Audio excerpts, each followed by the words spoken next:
All right. This is Monday Night Raw review. Yes.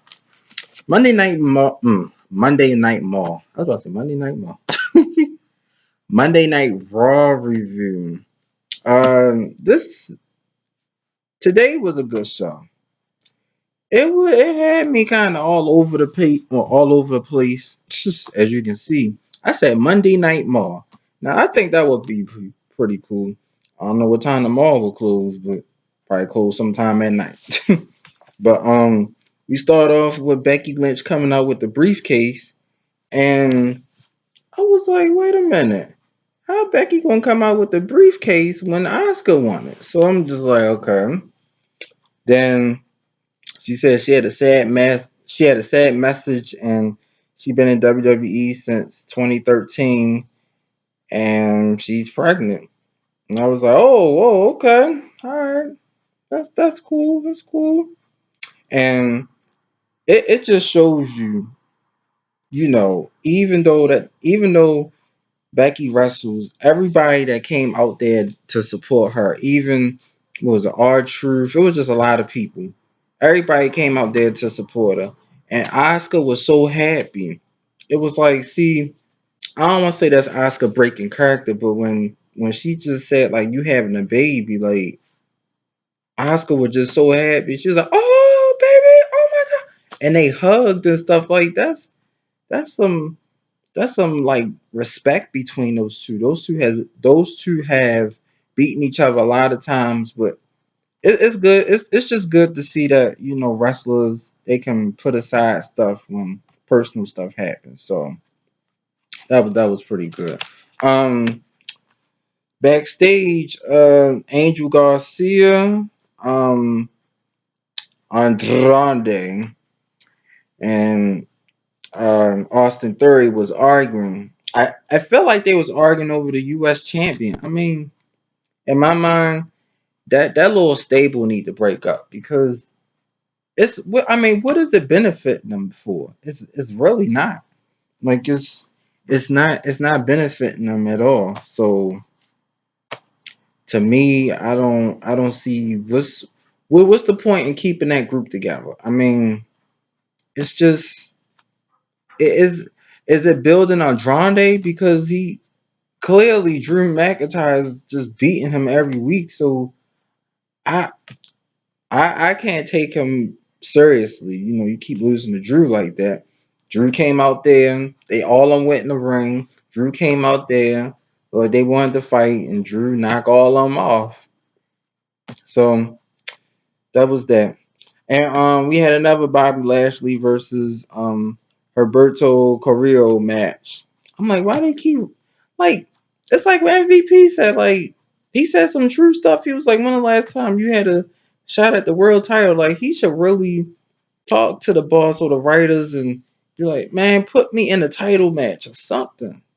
Like he should.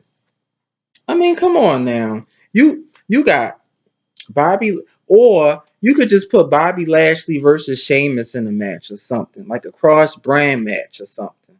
It's like they just like I said on my SmackDown, they not using them. They really not. And of course we had another match with Drew McIntyre, Andrade. I'm like, oh my god, like why they keep doing these same matches?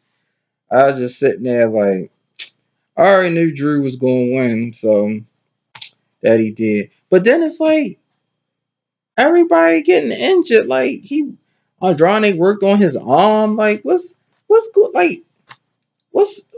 I mean, I understand as champion, you've bound to have an injury because you're facing all these people. But to me, that the injury shouldn't occur unless a wrestler do a move and then the other person don't catch him or something like that. It shouldn't happen when someone keep hitting your arm on a ring pole. Like, come on, man, that ain't no wrestling. Like that's what is like.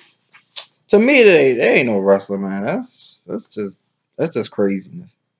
Can't be scripted for someone to hit your arm up on the ring. No, I guess it was though. But Drew McIntyre won that match, so we found out that next week it will be Drew McIntyre versus King Corbin, and King Corbin said that he held Drew under his wing for about a year. I remember that it was Corbin, it was Drew, and I think it was Braun.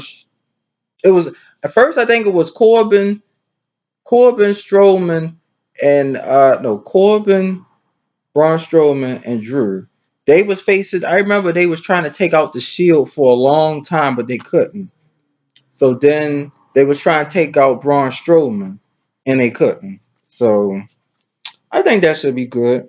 The Iconics came back on a moment with Bliss and challenge Nick and challenge Alexa Bliss and Nikki Cross. Lord, these names are so why all these names. But anyway, the Iconics beat um beat the women's tag team champions. I was like, okay, so it's good that the Iconics are back. I mean, they need some type of a change. Which brings me to R Truth. I'm sorry, it's just a moment of silence because I don't know what are they doing with R Truth. Like,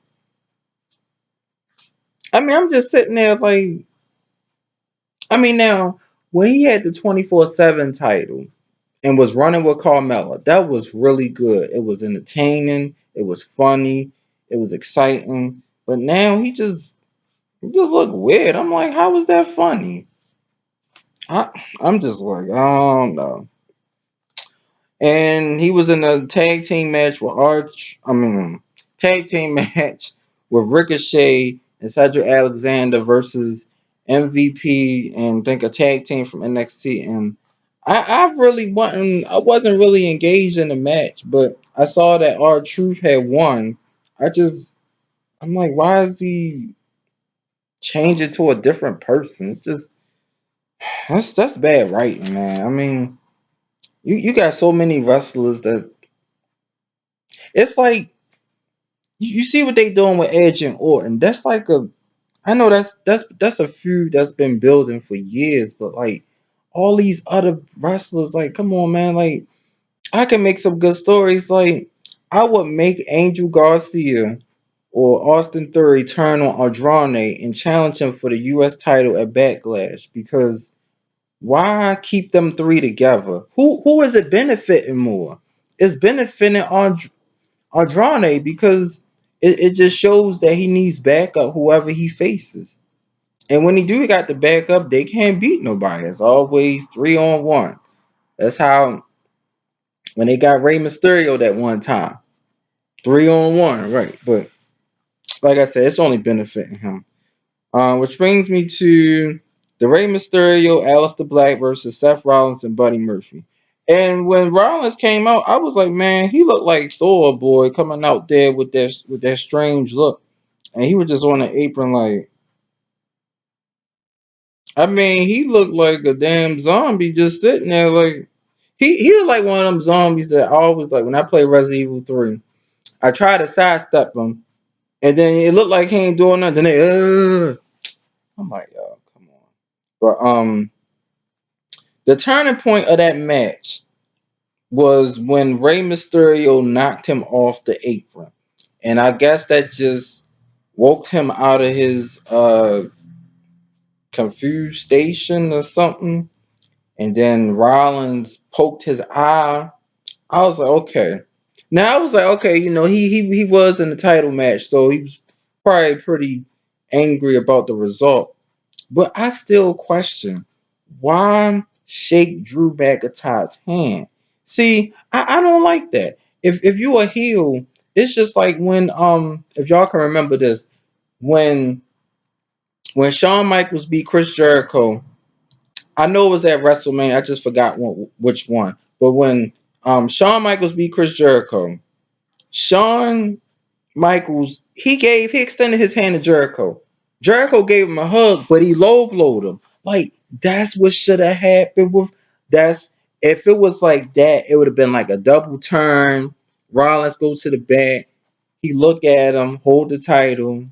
They call him a sore lose. That's how it should have been. Like it, he shouldn't have shook his hand. That's all I'm saying. And I bet that probably got in his mind like, why did I shake his hand? Even out of character, it'll probably just, change him up and stuff. But when the match ended in a disqualification because Rollins was just going crazy on Ray, and Rollins he threw him on the barricade, threw him on the steel steps. Now I thought he was gonna get a steel chair and just hit his hand or something, but he took off his mask and he was like, he was messing his eye up bad, and you just saw Ray like this holding his eye, his I was bleeding. I was like, that was just some sadistic stuff. It was just some crazy horror stuff. It was just crazy. But next up we had the Viking Raiders versus the Street Profits in a basketball match, and Street Profits was winning like 72-2. But turns out the Viking Raiders can actually play. So I'm like, why not? It should have been a back and forth basketball game. Like, I'm like, yo, these writers, come on now. They, I don't know what to say about that. I don't know what to say about that, y'all. I really don't. I'm gonna go to the next match. Shayna versus Natalia. It was a pretty good match. Ooh, Natalia was making it personal, calling her all types of names and stuff like that. And Natalia was slapping her.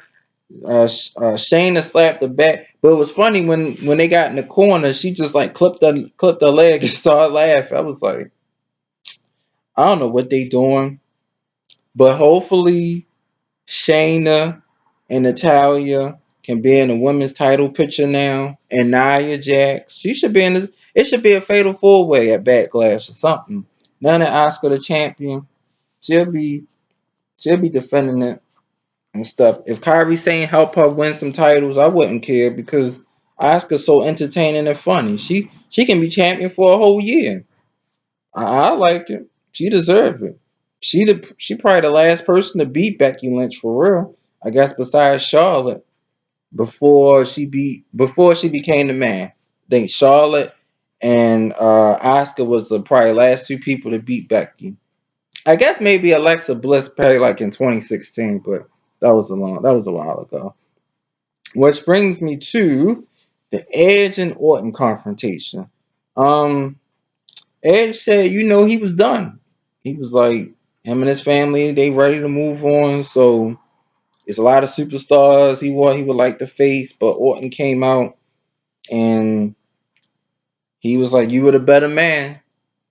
Then he walked out. I was like, "Yeah, it ain't gonna be that easy." Of course, he came back around laughing, came back in the ring, said, "If you got the guts, you'll face me at Backlash in a straight up wrestling match." I'm like, "Oh, okay." And he said, and Orton was like, "I know you got grit." He's like, "That's what brought you back." He was like, when you came out the Royal Rumble, you was hiding behind. Well, he wasn't hiding behind nobody, man. He just like, look, Edge is the ultimate opportunist. He won Money in the Bank. He cashed in on Cena and Undertaker. Trust me, this is a proven star. Don't sleep on Edge, y'all. Edge could have had more title victories as well. Could have been a 16-time champion, in my view. But hope y'all like my review. Um, I just didn't get the basketball. And I mean the basketball game with the Viking Raiders, the Street Profits, and I think they did it too far, hurting Rey Mysterio. Like this man eyes like could be blinded. Like he was bleeding. Like for all that, they could have just have Ray have Seth hit Mysterio with a couple of chair shots and did a curb stomp on an announce table with a chair or something. I would have rather seen that than see this to just see what I just saw. Like, uh, Look, that wasn't no attitude era stuff. That was just some that was just some sadistic stuff. Hope y'all like my review. Like, comment, and subscribe. Woo!